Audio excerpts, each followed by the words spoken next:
Hello students, कैसे हैं आप सब। मैं भावना, आपकी हिंदी टीचर। तो बच्चों, आज हम लोग पढ़ेंगे कक्षा 6 का लेक्चर नंबर 2 और अध्याय 8वां एल्बर्ट आइंस्टीन। तो बच्चों, एल्बर्ट आइंस्टीन के बारे में हम लोग जानेंगे। तो बच्चों, एल्बर्ट आइंस्टीन कैसे थे, कैसे स्वभाव के थे, कौन थे, ये सब हम लोग जानते हैं। तो अगर मैं बात करूं एल्बर्ट आइंस्टीन की, तो बच्चों एल्बर्ट आइंस्टीन बहुत ही ज़्यादा क्या थे बच्चों, स्वाभाविक रूप से साधारण व्यक्ति थे। जिन्हें क्या पसंद था, जिन्हें सादगी पसंद थी, सादगी मंद थे। ये हमने लेक्चर 1 में जाना था, सादगी मंद थे। और उन्हें वो इतने सादा इंसान थे, इतने सादा इंसान थे, अगर कोई उनकी फ़ोटो भी लेता था तो ये भूल जाते थे कि एल्बर्ट आइंस्टीन की फ़ोटो ले रहा है। वह क्या करते थे, बचकानी से हरकतें करनी शुरू कर देते थे। और उनकी, जैसे कि हमने देखा, उनकी सालगिरह आने वाली है और उसी दिन उन्हें क्या करने वाले हैं, उसी दिन उन्हें सम्मानित करने वाले हैं। तो ये दोनों कार्यक्रम एक साथ चलने वाले हैं। और एल्बर्ट आइंस्टीन को ये भी नहीं याद है कि आज उनका सम्मान समारोह है और उनकी सालगिरह है। तो पतलून के ऊपर एक चर्चा चल रही थी, तो वही हम लोग देख रहे थे बच्चों। चलिए वही देखते हैं। फिर एल्बर्ट आइंस्टाइन को उलाहना देते हुए वह बोली, सवेरे ही मैंने तुम्हें याद दिलाया था कि आज तुम्हारी वर्षगांठ है। बच्चों, सालगिरह नहीं, वर्षगांठ है। वर्षगांठ किसे कहते हैं, जन्मदिन को। तो उन्होंने सवेरे ही उन्हें याद दिलाया था कि आज उनका जन्मदिन है। उसे क्या भूल गई? क्या तुम उसे भूल गए जो तुम्हारा जन्मदिन था? आइंस्टीन हंसकर, ऐसी बातें मुझे याद रहती हैं एल्सा। आइंस्टीन ने हंस के क्या कहा, ऐसी बातें मुझे याद रहती हैं एल्सा। पत्नी, इसके सिवा दूसरी कोई अच्छा पतलून तुम्हें नहीं मिला, कि इसके सिवा कोई और दूसरा अच्छा पतलून तुम्हें नहीं मिला। अब बच्चों, क्या हुआ था कि एल्सा बहुत ज़्यादा चालाक थी, या फिर क्या कहिए आइंस्टीन बहुत ज़्यादा चालाक थे। एल्सा ने क्या किया कि उनकी पतलून छुपा के रख दी और उन्होंने सोचा कि आइंस्टीन वह पतलून नहीं ढूंढ पाएंगे। लेकिन हुआ क्या, हुआ यह है कि उन्होंने वो पतलून ढूंढ ली। तो यही वाली बात थी। पत्नी, इसके सिवा दूसरी कोई पतलून तुम्हें नहीं मिली? आइंस्टीन, अब जाने भी दो इस बात को, इससे काम चल जाएगा। पत्नी, लेकिन मैंने तो इसे छुपा दिया था, तुमने कहाँ से ढूंढ निकाला? आइंस्टीन हंसकर, तुम्हारी छुपाने की सभी जगहों को क्या मैं नहीं जानता? आइंस्टीन ने हंसकर कहा, क्या तुम्हारी छुपाई हुई सभी जगहों को क्या मैं नहीं जानता कि तुम कहाँ छुपाती हो? पत्नी ने चिढ़कर क्या कहा, आज अच्छे अच्छे महापुरुष तुमसे मिलने आने वाले हैं, भला आज तो इससे बचते। यानी उन्होंने क्या कहा कि आज तो अच्छे अच्छे महापुरुष तुमसे मिलने वाले हैं, आते हैं, तो आज तो इससे बचते पतलून से। बच्चों, जैसे कि मैंने कहा, आइंस्टीन बहुत ज़्यादा सादा इंसान थे। तो सादा इंसान को क्या पसंद होती है, सादगी। तो सादगी किस में होती है बच्चों? सादगी होती है कि बाहरी दिखावा ना दिखाया जाए, जिस प्रकार हम लोग हैं उसी प्रकार किसी के सामने सम्मुख हो जाए। तो यही वाली बात थी कि आइंस्टीन जैसे थे वैसे ही सबके सामने सम्मुख होते थे। उन्हें बनावट पसंद नहीं थी, उन्हें बगलापन पसंद नहीं था। तो यही देखने को मिला। इससे बचते हुए आइंस्टीन हंसकर, कैसी अजीब हो तुम भी। अरे, जो लोग तुमसे मिलने आ रहे हैं वे क्या मेरा यह पतलून देखने के लिए आ रहे हैं? वैसे बात बिल्कुल सत्य थी। जो लोग उनसे मिलने आ रहे थे उनका पतलून कोई ना देखने आ रहे थे। लेकिन किंचित फिर भी जब हमसे कोई मिलने आता है या कुछ भी ऐसी स्थिति होती है तो हमें बड़ी साज सज्जा करने की आदत है। क्या साज सज्जा, कि हम बहुत अच्छे दिखे, सब कुछ हो। लेकिन फिर भी आइंस्टीन ने तभी कहा, भी मेरी पतलून कोई ना देखेंगे, वह तो मुझसे मिलने आ रहे हैं तो मुझे देखेंगे। लेकिन वो उन्हें कैसे देखेंगे बच्चों, पतलून तो उनके साथ ही है ना। तो देखते हैं इस विवाद को जवाब में ही आइंस्टीन ने जीवन का एक पहलू चमक दिया। यानी आइंस्टीन बहुत ही ज़्यादा परिस्थानवान व्यक्ति थे, जिन्होंने एक उत्तर में ही पूरे जीवन के पहलू छुपा दिए। एक बार एक फोटोग्राफर उनका फोटो ले रहा था, इससे वे चिढ़ गए। जो उदाहरण मैंने आपको ऐसे ही बता दिया था वह इसमें दिया हुआ है, तो आप लोग देखिए। क्या, एक बार एक फोटोग्राफ उनका फोटो ले रहा था, इससे वे चिढ़ गए और फोटो बिगड़ जाए, इस हेतु में जीभ को मुंह से बाहर निकाल कर खड़े रहे। लेकिन वह फोटो भी दुनिया की मशहूर फोटो लेकिन जीभ निकाल कर खड़े रहे। एक बार एक फोटोग्राफर उनका फोटो ले रहा था, इससे वे चिढ़ गए और फोटो बिगड़ जाए इस हेतु वे जीभ को मुंह से बाहर निकाल कर खड़े रहे। लेकिन यह फोटो भी दुनिया में मशहूर हो गई। मतलब आइंस्टीन ऐसे व्यक्ति थे, ऐसे विख्यात व्यक्ति थे कि वो अगर कोई काम बिगाड़ भी देते थे तो वो भी बन जाता था। तो वह भी क्या हो गई, वह भी मशहूर हो गई और संसार के एक महान वैज्ञानिक की बालिकाओं जैसी निर्दोषता का फोटो खींच लेने के लिए फोटोग्राफर की बड़ी प्रशंसा हुई कि ऐसे महान वैज्ञानिक की उसने ऐसी बचकानी फोटो खींच ली, इसलिए फोटोग्राफर की क्या हो गई, बहुत वाहवाही हो गई। और कौन जाने कि फोटोग्राफर की तो वाहवाही की कोई बात ही नहीं थी इसके अंदर। इसमें क्या था, इसमें आइंस्टीन का दिल साफ और जो आइंस्टीन की जो सादापन था उसके कारण यह हुआ। एक बार आइंस्टीन की वैज्ञानिकता के बारे में दो अमेरिका विद्यार्थी आपस में बहस करने लगे। बहस क्या होती है बच्चों, लड़ाई एक तरीके की कि कौन बड़ा है। बहस करने लगे। एक ने कहा प्रो आइंस्टीन वैज्ञानिकी इतनी ऊंची चोटी पर पहुंच गए हैं कि यूरोप में शायद ही कोई ऐसा होगा जो उन्हें ना जानता होगा। यानी क्या होगा कि यूरोप में कोई ऐसा होगा जो शायद उन्हें ना जानता होगा, इतनी वैज्ञानिकता की इतनी चोटी पर पहुंच गए हैं। दूसरे विद्यार्थी ने इसका प्रयोग किया। उसने आइंस्टीन को पत्र लिखा और लिफाफे पर सिर्फ इतना पता लिखा, प्रो आइंस्टीन यूरोप। एक बार आइंस्टीन की विज्ञानता के बारे में दो अमेरिका विद्यार्थी आपस में बहस करने लगे। क्या बहस करने लगे बच्चों कि कौन जानता है क्या नहीं जानता। एक ने कहा प्रो आइंस्टीन वैज्ञानिकी इतनी ऊंची चोटी पर पहुंच गया है कि यूरोप में शायद ही कोई ऐसा होगा जो उन्हें ना जानता हो। यानी क्या हुआ बच्चों, कोई यूरोप में कोई ऐसा होगा जो उन्हें ना जानता हो। दूसरे विद्यार्थी ने इसका प्रयोग किया। उसने आइंस्टीन को पत्र लिखा और लिफाफे पर सिर्फ इतना पता लिखा, प्रो आइंस्टीन यूरोप। तो बच्चों आधा नाम लिखा, एल्बर्ट आइंस्टीन नहीं लिखा, क्या लिखा, प्रो आइंस्टीन यूरोप। बच्चों ना घर का पता ना कुछ, बस यूरोप। अब क्या हुआ, डाक महकमे में ने जब वह पत्र लिफाफे के मकान पर पहुंचाया तो बड़े अचंभे से पढ़कर वे बोले।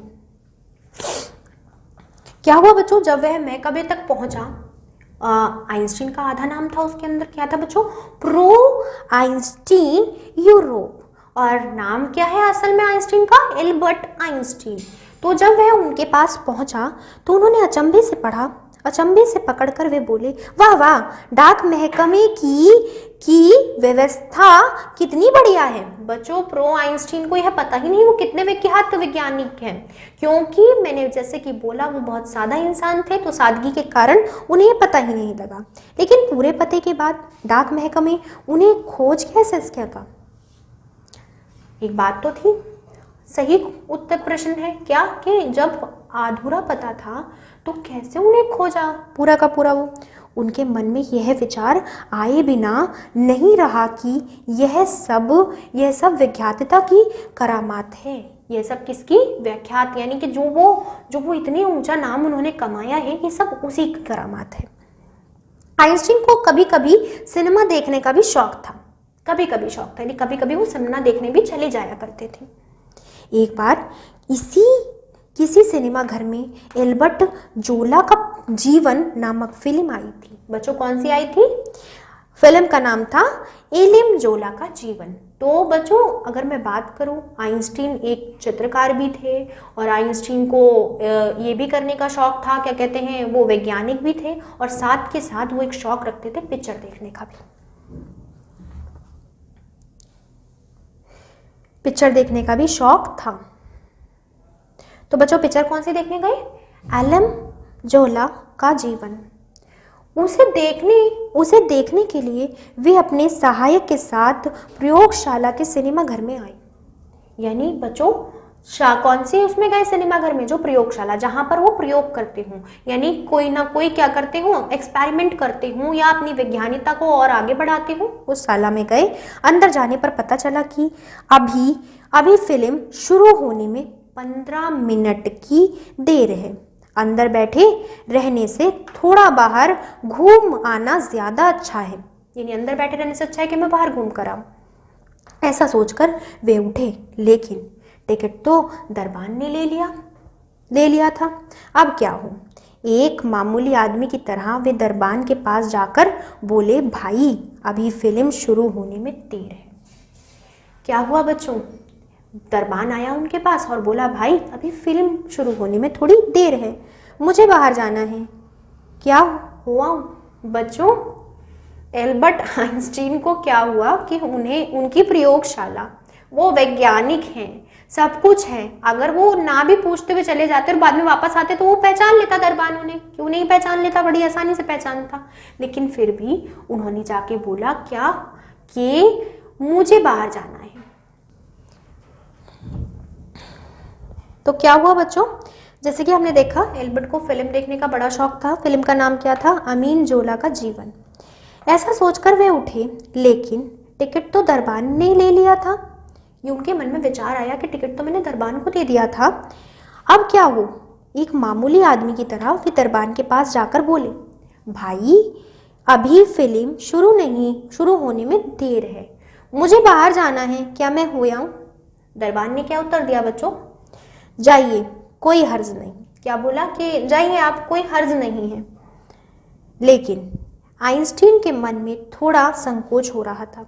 उन्होंने अपना टिकट तो उसे दे दिया था। भैया अगर उसने क्या करा, उसने टिकट ना होने की वजह से उन्हें फिल्म ना देखने से रोक दिया तो ये तो गलत हो जाएगा। तो इसलिए उनके मन में एक संकोच आया कि अगर मैंने टिकट तो इन्हें दे दिया है। एल्बर्ट आइंस्टीन के मन में थोड़ा संकोच हो रहा था। उन्होंने टिकट तो उसे दे दिया था, फिर से अंदर जाते समय अगर दरबान टिकट मांग बैठे तो क्या हो? उन्होंने ज़्यादा सफाई ना के ख्याल से उन्होंने दरबान से पूछा, मैं बाहर तक जाता हूँ, लेकिन दोबारा अंदर आऊँ तब मुझे तुम पहचान तो लोगे ना? बच्चों एल्बर्ट आइंस्टीन पूछ रहा है क्या कि अगर मैं दोबारा वापस आऊँगा तो तुम क्या मुझे पहचान लोगे? अब आप ये बताइए, क्या वो भूला होगा कि वो बाहर गए? अगर वो नहीं आएंगे तो खुद जाकर बताएगा क्या कि फिल्म शुरू हो चुकी है, आप आ जाइए। लेकिन फिर भी एल्बर्ट आइंस्टाइन की इतनी, आप ये कहिए, विज्ञात होने के बाद भी एक मामूलीपन, एक सादगी थी जो उन्हें एल्बर्ट आइंस्टीन बनाती रही। आप कितनी भी बड़ी ऊंचाई पर पहुंच जाएं, लेकिन आपके दिल में हमेशा वह रहना चाहिए क्या कि मैं अभी इतना बड़ा नहीं हूं, और वह उनके पास था। मैं बाहर तक जाता हूँ, लेकिन दोबारा अंदर आऊँ तब मुझे तुम पहचान तो लोगे ना? दरबान समझा कि विख्यात वैज्ञानिक मुझसे मजाक कर रही है। कोई भी यही सोचेगा कि मुझसे मजाक करने आ गए यहाँ पर, आज मजाक कर रही हैं। वह हंसकर बोला, मैं कहता हूँ एल्बर्ट आइंस्टीन कि मैं ज़रूर पहचान लूँगा। बच्चों हो गई ना मजाक? उन्होंने कहा, उन्होंने उनका नाम लेके बोल दिया, प्रो आइंस्टीन ज़रूर पहचान लूँगा। वैसे तो उनका पूरा नाम एल्बर्ट आइंस्टीन था, लेकिन उन्हें प्रो आइंस्टीन के नाम से जाना जाता था तभी तो। और जब भी वो हुआ, जैसे खत भी पहुंचाया गया तो वो प्रो आइंस्टीन के नाम से पहुंचा दिया गया और उनके पास पहुंच गया, और प्रो आइंस्टीन से ही वो विश्व विख्यात हो गए। और अगर मैं बात करूं प्रो आइंस्टीन की, तो प्रो आइंस्टीन हमारे कहाँ के रहने वाले थे बच्चों? यूरोप की। ये छोटी छोटी बातें जो आपको पता होनी चाहिए। आपको जरूर पहचान लूंगा। क्या बोला बच्चों? वो हंसकर बोला, मैं कहता हूँ प्रो एल्बर्ट आइंस्टीन कि मैं आपको जरूर पहचान लूंगा। वे बाहर गए, लेकिन उन्हें ताज्जुब हो रहा था कि यह दरबान मेरा नाम कैसे जानता है। बच्चों ये देखिए कि दरबान ने उनका नाम भी बोला, बताया भी, और फिर भी उन्हें क्या है, आश्चर्यचकित है। वह आश्चर्यचकित किस बात के लिए है कि दरबान मेरा नाम कैसे जानता था। लोग उन्हें इतनी आसानी से पहचान लेते थे, इसके लिए वे अखबार वालों को भी दोषी मानते थे। बच्चों अगर उन्हें लोग बाग आसानी से पहचान लेते थे तब भी वह दोषी मानते थे। क्यों दोषी मानते थे? कि ये अखबार वालों का ही दोष है जो मेरे को विश्व विख्यात कर दिया, मुझे हर कोई पहचान जाता है। उनका दिल हमेशा एक अज्ञात और अप्रसिद्ध आदमी की तरह रहना और जीने को तड़पा करता था। यानी बच्चों क्या, एक उन्हें ऐसे व्यक्ति की तरह जीना था जो अज्ञात रहे, जिसे कोई ना जानता हो। प्रसिद्धि उन्हें इतनी पसंद नहीं थी, आमतौर पे कहा जाए तो कि उन्हें प्रसिद्ध रहना है, प्रसिद्ध होना है, ये उन्हें पसंद नहीं था। प्रसिद्ध की जगमगाहट और मान सम्मान से वे हमेशा दूर भागते रहे, यानी उन्हें कभी प्रसिद्ध होना ही नहीं था, वह प्रसिद्धि से दूर भागते रहे। तो भागते रहे एक मामूली आदमी दुनिया की जो सेवा करता है उससे कहीं अधिक सेवा वे करते हैं। बच्चों, एक मामूली आदमी जितनी सेवा करेगा उससे ज़्यादा एक विख्यात आदमी सेवा कर रहा है, और अगर मैं बात कहूँ तो वो अपनी विख्यातता का सेवा के रूप में बहुत लाभ उठा भी सकता है, और उन्होंने उठाया भी, तो इसमें कोई गलत नहीं करा। तो क्या था, उनका दिल हमेशा एक अज्ञात और एक अप्रसिद्ध आदमी की तरह रहने और जीने को तड़पता रहता था।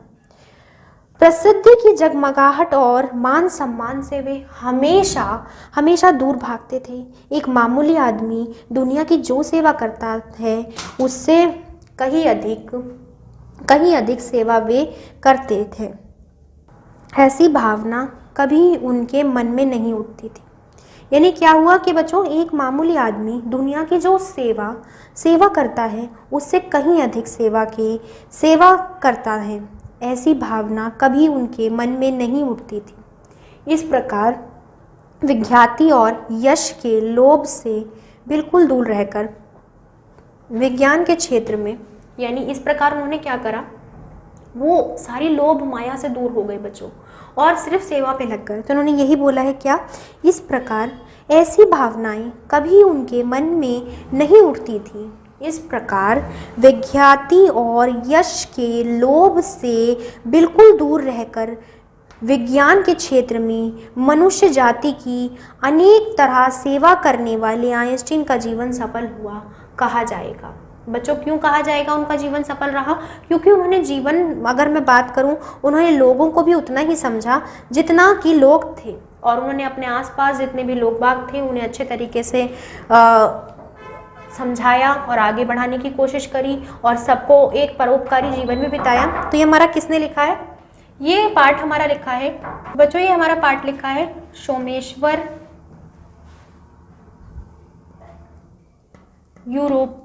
यूरोपहित ने। तो बच्चों, यूरोप के थे तो इसलिए यूरोपहित ने ये पाठ हमारा लिखा है। और बच्चों, इसमें हमें दिए हुए शब्दार्थ और अभ्यास कार्य और हमारा पाठ था। तो बच्चों, पाठ में बताया गया कि एल्बर्ट आइंस्टीन किस प्रकार कितने सादा इंसान थे, जो बच्चों अपने सालगिरह और यानी अपने जन्मदिन अपने वर्षगांठ और अपने सम्मान समारोह को भूल गए। और क्या, किस लिए फ़ोन किया उन्होंने फ़ोन करके यह कहा कि एल्सा देखो, मेरे सहकर्मियों को बता देना कि इस इक्वेशन में थोड़ी गलती आ रही है या इस क्रिया में थोड़ी गलती आ रही है। तो एल्बर्ट आइंस्टीन बहुत ही अच्छे और बहुत ही विज्ञात थे, लेकिन फिर भी मन से वह क्या थे, साधारण थे। और सुप्रसिद्ध होने के बाद भी वह कैसे रहे, वह हमेशा देश के ओर भागते रहे और देश हित के बारे में सोचते रहे। अपनी विज्ञाता को भी उन्होंने कैसे प्रयोग किया, उन्होंने नवीनतम लोगों को आगे बढ़ाने के लिए प्रयोग किया। तो इसी तरीके से उन्होंने बोला, हमारे सोमेश यूरोहित ने क्या कि एल्बर्ट आइंस्टीन ने कहा जा सकता है कि जीवन सफल रहा इसी प्रकार। तो बच्चों, अब आप क्या करेंगे, ये जो आपका अभ्यास कार्य जितना भी दिया हुआ है और ये जितना भी आपको दिया हुआ है, कि क्या करेंगे आप स्वयं से एक बार पढ़कर आ जाएंगे, और फिर हम लोग मिलते हैं अगले लेक्चर में। और अगले लेक्चर में हम लोग क्या करेंगे, इसके शब्दार्थ और अभ्यास कार्य देख लेंगे। तब तक के लिए बच्चों, बाय बाय, टेक केयर।